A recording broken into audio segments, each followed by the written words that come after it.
Hey, welcome to my YouTube channel, and welcome to this series I've entitled The Heart of a Hurdler. Today's episode is going to include a couple different things about how to learn the hurdles and kind of the attitude that you need to have while learning the hurdles. So this first section, we're going to talk about practice, drilling, and repetition. Good hurdle techniques, a learned motor skill that needs to be replicated 10 times over a high hurdle race. The motor skill needs to be grooved, muscle memory needs to be established. And how do you accomplish this? By perfect practice, correctly executed drills, and repetition. The hurdle motion needs to become a second nature that you can do really without thinking about it. Think about when you learn how to ride a bike.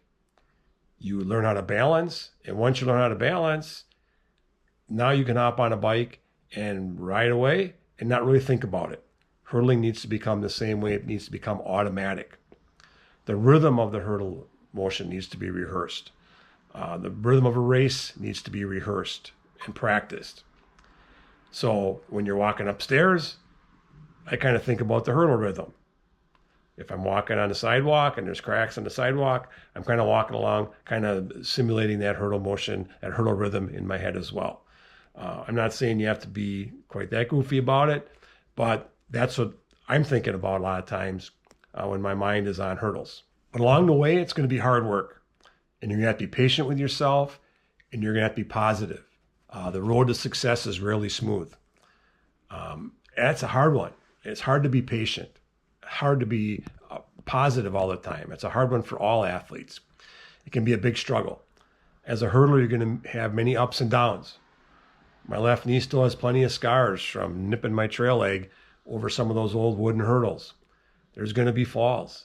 There's going to be frustration during practice where you're going to want to smack a hurdle. I even wanted to throw hurdles off the track when I was a younger hurdler.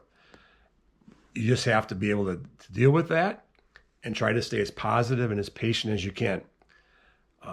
As a coach, I tell my athletes, let me be their worst critic. They should be patient with themselves. I'll be their worst critic, and they need to be patient with themselves.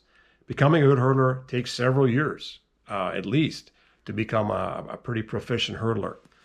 When I was in high school, it took me 4 years till I was a senior in high school to be able to three-step a high hurdle race. It then took me another 4 years after I got to college to actually break the UW Stevens Point high hurdle record. So it took time. There'll be good days. There's going to be rough days. Enjoy the good days, learn from the rough days, and then show up the next day and get after it again. Now, fortunately, the hurdles is an event where hard work can really pay off in success over time. It takes some time.